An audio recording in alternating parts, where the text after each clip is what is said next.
Zol ko sao kathir vela Maria kahanwena Violet pie Moses stone Katanem ni vule Katan kuan ruadren ni tela Maden kaleng kulo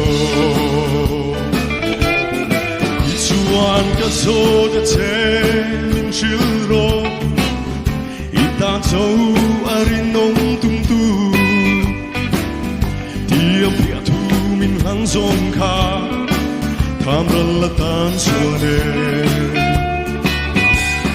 Violet pie Moses stone Katanem ni vule Katan kuan ruadren ni tela Maden kaleng kulo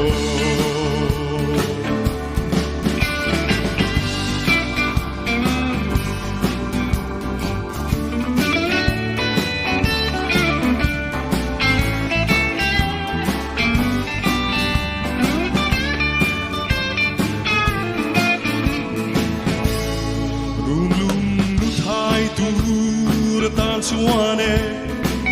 sui lungi tum zonge ketan run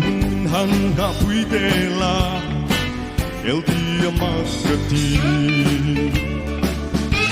a violent pie Moses store katarem